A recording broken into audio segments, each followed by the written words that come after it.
बुढ़ापा जीवन की ढलती हुई सांझ नहीं बल्कि अनुभवों की रोशनी है। महात्मा बुद्ध की शिक्षाओं के अनुसार यदि कोई व्यक्ति इन 4 सूत्रों को अपना ले तो वो अपने परिवार के लिए बोझ नहीं बल्कि बरगद की छांव बन जाता है। यहाँ बुद्ध के विचारों पर आधारित वो प्रेरक कहानी और सूत्र दिए गए हैं। महात्मा बुद्ध और वृद्ध श्रावक की कहानी। एक बार एक वृद्ध व्यक्ति बुद्ध के पास आया और बोला, भगवान, मेरा परिवार अब मेरी बात नहीं सुनता। मुझे लगता है कि मेरा सम्मान कम हो रहा है। मैं क्या करूं? बुद्ध ने उसे शांत भाव से देखा और कहा, पुत्र, सम्मान मांगा नहीं जाता, कमाया जाता है। यदि तुम इन 4 बातों को गांठ बांध लोगे तो तुम न केवल परिवार में प्रिय बनोगे बल्कि पूजे जाओगे। 1. अपनी वाणी पर नियंत्रण, मौन का जादू। बुद्ध ने कहा कि अक्सर उम्र बढ़ने के साथ लोग हर बात में दखल देने लगते हैं। सूत्र, बिना मांगे सलाह न दें। जब आप कम बोलते हैं और केवल जरूरी होने पर ही बोलते हैं तो आपकी बातों का वजन बढ़ जाता है।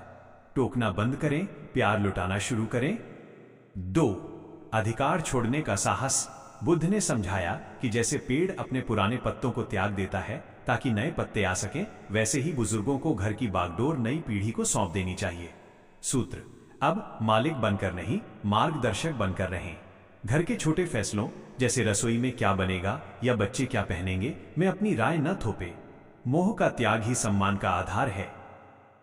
3. अपनी आत्मनिर्भरता और स्वास्थ्य। बुद्ध का मानना था कि स्वास्थ्य ही सबसे बड़ा उपहार है। सूत्र, बुढ़ापे में अपनी सेहत का जितना हो सके खुद ध्यान रखें। योग, प्राणायाम और खान पान में संयम रखें ताकि आप शारीरिक रूप से दूसरों पर बोझ न बने। साथ ही अपनी जमा पूंजी या संपत्ति का एक हिस्सा अपने अधिकार में रखें ताकि आपकी गरिमा बनी रहे। 4. अतीत की शिकायतों का त्याग, सकारात्मकता। बुद्ध ने कहा कि जो व्यक्ति हमेशा अपनी बीमारियों और अतीत के दुखों का रोना रोता है, लोग उससे दूर भागने लगते हैं। सूत्र, हर समय अपनी तकलीफों का जिक्र न करें। इसकी जगह बच्चों को प्रेरक कहानियां सुनाएं, उनके साथ हंसें और घर के माहौल को हल्का रखें।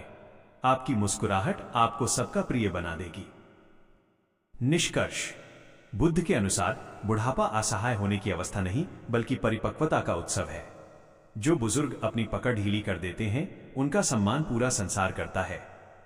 क्या आप चाहते हैं कि मैं इन बातों को और गहराई से समझाने के लिए किसी एक सूत्र पर एक छोटी और विस्तार वाली कहानी सुनाऊं?